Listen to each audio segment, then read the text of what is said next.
Hello viewers, this is Revealing Light Tarot. I wanted to do a reading tonight just because I was interested as well. I wanted to look at some personalities within the White House and just have a bit of a closer look at them because really those that are advising Donald Trump at the moment I actually don't have much of a future beyond the Trump government tenure, because of what is happening at the moment. What is being revealed to us about the Trump government, about the chaos, about his being unhinged, if you like. These people have to have some pretty strong motivations for staying in their jobs. So the first one I wanted to look at tonight was John Bolton, because Bolton is a former UN ambassador. He's also known as a war hawk, and he has very much, I think, his agenda is about power. His agenda is that, I read something somewhere where he believes he can really do something great. A lot of the, certainly with Bolton and with Huckabee Sanders, who's another one I want to have a look at, they have this theme, this religious ideology running through them. So there's very much this I guess, these themes that are coming forward within the Republican Party at the moment. Indeed, they're coming forward, unfortunately, in Australia, and I will get round to doing a reading on our government as well. But these things are coming forward where we're seeing religion and politics mixing together, and it's very worrying because we have our constitution in Australia, and I'm not sure in America, but I would assume it would be similar. It is based on what we call the separation of powers. So government is supposed to be separate from the church or religion, and the courts are supposed to be separate from the government and from a religion, and the press is supposed to be separated from the government, and the press is there very much as a watchdog. We call it the fourth estate in Australia. I would assume that's similar in America, but as is happening now, we're seeing this very much religious ideology being entering into politics at the moment, where it hasn't in the past to a great extent. So, but with Bolton, my gut feeling is that he might not have achieved power, the kind of power that he wants in the past because he also advised George W. Bush in 2000, I think it was 2005, 2006, and then stood down when Obama came to power. So he sort of didn't get a chance to follow through with his foreign policy, I guess, and he sees the Trump regime as his second chance at that power and a second chance at fulfilling his agenda. Is he up to the job? I don't think any of them know what they've bitten off. But let's see, John Bolton. Okay, what's in it? Why is he staying? Why is he sort of coming forward? Why is he aligning himself with a government that is off the rails? What's in it for John Bolton? What's in it for John Bolton? Yeah, well, straight away I got money there. There's some money there that may be there for him. Let's see, what's in it? Why has John Bolton aligned himself with Donald Trump at this time? And what's in it for him? Okay. So, the King of Shields. So for John Bolton, it is about power. exactly as I thought. It's about, I don't know if you can see that image of that card. It's the King of Shields, and it is very much about power and money. So they were my gut feelings. He has a power agenda. He feels that he wasn't able to follow through and complete that agenda in 2006. He wants to continue with that. He wants to be a powerful leader, and there may well be some financial security involved in his decision to take the job as well. Let's see what else we've got for John Bolton. Okay, so we have the three of Shields, or the Three of Pentacles, and that is about, I guess, his skill.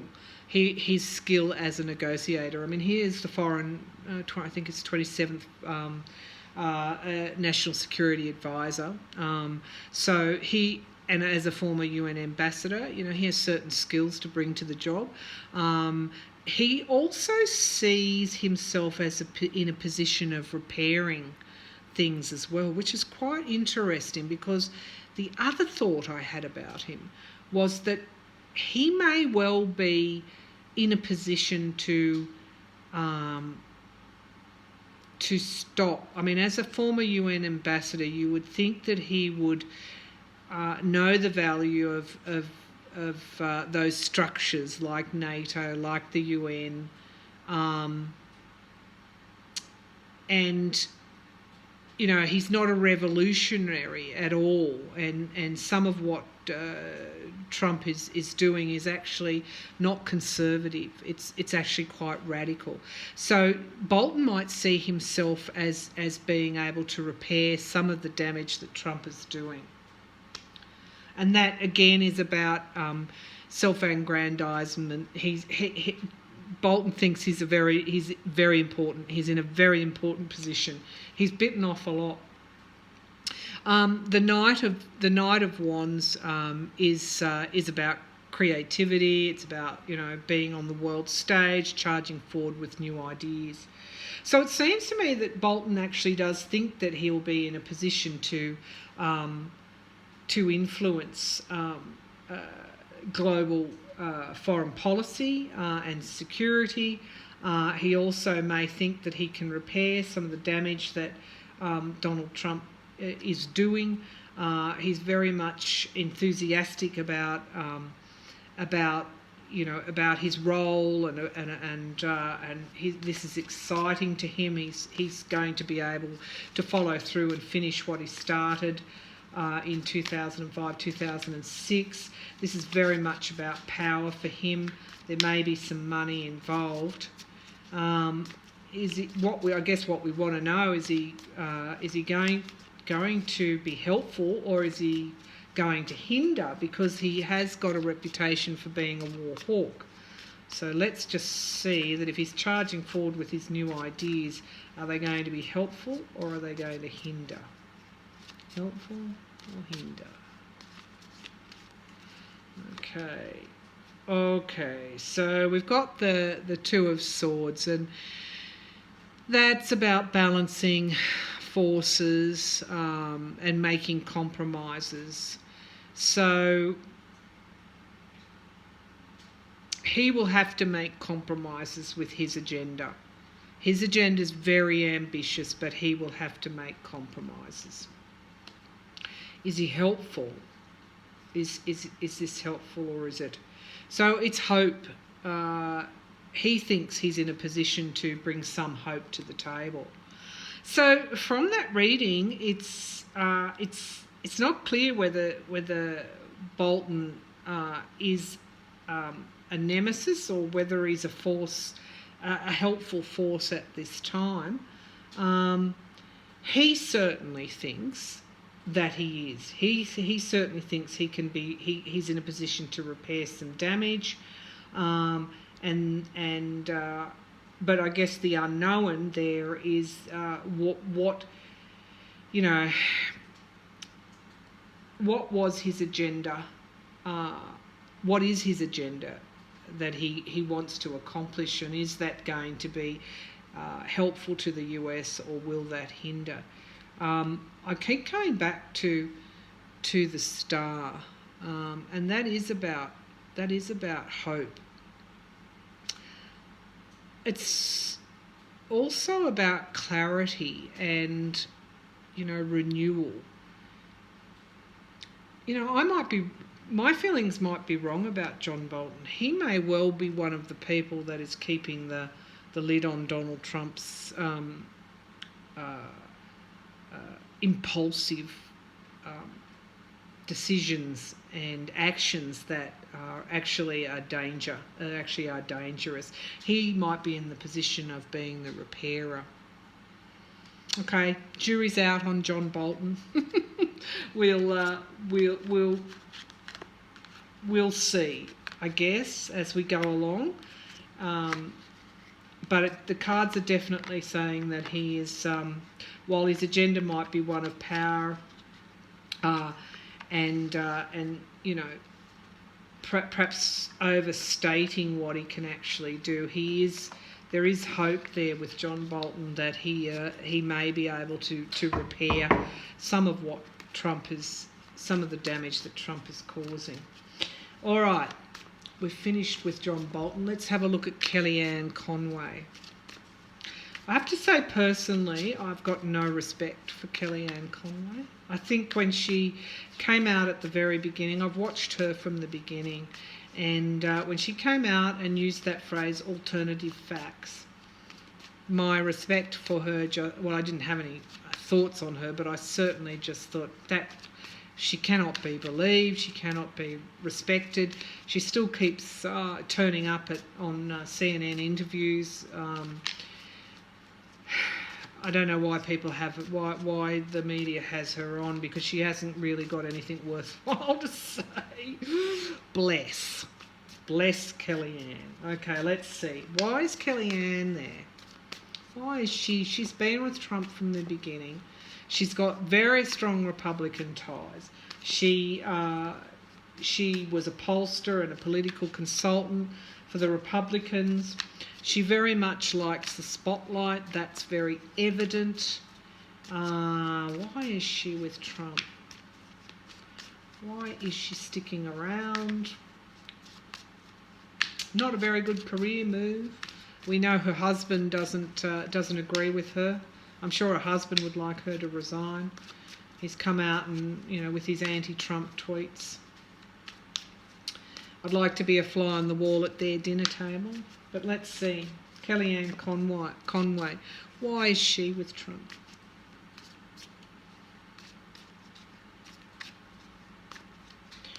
Okay, she enjoys walking the walk. What's that saying? Walking the talk. Kellyanne very much enjoys that. Okay, so the hanged man comes up straight away, and that to me is about a stalemate and suspension and things not moving forward. It's as I thought. She's really an empty vessel, Kellyanne Conway. She hasn't got really much to contribute. Okay, the Eight of Swords, it's interesting, that card, because what it's saying, this is all about restrictions and imprisonment. Can mean imprisonment, but restrictions and isolation. This is in... Okay, what's Kellyanne done? What does Kellyanne know? She was Donald Trump's campaign manager in 2016. Is this indicating there might be some restrictions, perhaps some isolation for Kellyanne in the future? As it say, it can mean imprisonment. Okay, Kellyanne's going to be the Five of Wands. Very much about rivalry, challenges, obstacles.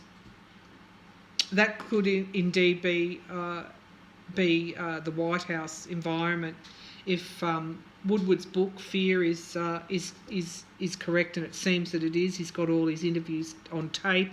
He's got a document trail to back things up. He's no mug, as we say. He's a clever journalist, clever seasoned journalist. He knows what he's doing. Okay, so why is she staying? If the environment is quite tough for her at the moment, why is she staying? And don't forget, we had this sacrifice, the hangman come up to begin. She might be between a rock and a hard place. That might be why she's staying with Trump, because the environment's not an easy one. Okay, the Four of Shields. I think this is about her long-term security. I think Kellyanne is withstanding the, what would you say, the fighting, the rivalries. You know, she's feeling like this. You know, she's feeling isolated and restricted, worried about her future. She's making sacrifices. She's staying because she's making sacrifices for the money, for her long-term security. Well, I think she's quite mistaken, because I don't think it will be bringing her long-term security at all. I guess within the Republican Party, you know, she can name her price, because she's been loyal to the Republican Party in the future. But, you know, it's almost like she's aligned herself with a sinking ship. And to me, the sensible thing would be to get out. But anyway, she's there, she's making the sacrifices, she's withstanding this horrible environment, internal environment within the White House for her long-term security. Okay, let's finish with Kellyanne and move on to Sarah Huckabee Sanders. Like most decent thinking people, Sarah's not a bastion of truth, is she? Like, that's how she's perceived by the average person that watches those press conferences. She just doesn't tell the truth. Doesn't tell the truth. And I don't know why people do that, you know. I mean, why she's sticking to that job when it's when she's having to really display some unethical behaviour in the lies that she's telling from that podium to the American people, because those press conferences, they aren't about just media outlets sitting there in a fray getting their next story for their next headline. They're actually there on behalf of the American people to tell the truth, to keep the information flow, to keep the government honest. I mentioned earlier on about the Fourth Estate in Australia, the separation of powers. Our media is very much there as a watchdog, and America's media is there as a watchdog as well. You know, love them or hate them, loathe them or like them. Their role is to keep the information flow coming from the government to the people, and where they see missteps, alternative facts, blatant lies, their job is to go and uncover them. They're not perfect by any means. A lot of it is about entertainment. A lot of it is sensationalism. You can say all those things, but at the end of the day, if democracies don't have their press, their free press, then dictatorships thrive. So Sarah Huckabee Sanders, why are you there? Why are you there? There were rumours that she may resign about a month ago. That she was only going to stick around till the end of the year. You've got to wonder, when those rumours start to circulate, who actually plants them. Did she actually plant them? Because, would she be there after November? I'm not sure. If there was a blue wave, would she still be standing on that podium, giving a big, with a big stick to the press? Let's see. With a possibly hostile Congress, with possible impeachment of a sitting president, possible, investigations, further investigations and revelations. Would you be the press secretary under those circumstances? So maybe she planted the story that she was going to leave by the end of the year. But why is Sarah there? Sarah Huckabee Sanders, why is she there? I get the feeling that Sarah, it's about duty with her, this kind of blind allegiance to, at all costs, to the Republican Party. So we've got the page of cauldrons coming up, and or the page of cups, and that's a studious person, can mean in this instance volunteer work. She's very much, as I said, she's about blind allegiance. She's always been the one that looks up to her father, to other Republican men, I guess, in the image of her father. She's there out of this allegiance, out of this loyalty to the Republican Party, and she's very much a student. She's there for the ride, and she's learning all she can. She's using this position to solidify her position within the Republican Party as well. By being loyal, by doing the hard yards for the Republican Party, by going out there every day and facing the press. She's earning her stripes in the Republican Party. At the moment, she's not feeling... this is the Eight of Cauldrons. At the moment, she's not feeling very happy at all. She's actually wanting to retreat. We can see this person going up the stairs. They're leaving behind what they've gained or what they've got left, and they're wanting to retreat and go. So that to me says that she actually doesn't want to. She doesn't want to stay around. She wants to move on. She really does really want to move on. She's not a happy camper, folks. Not at all. So why doesn't she? The money. Okay, so the Ten of Shields. That is about, being supported, having your security and being supported.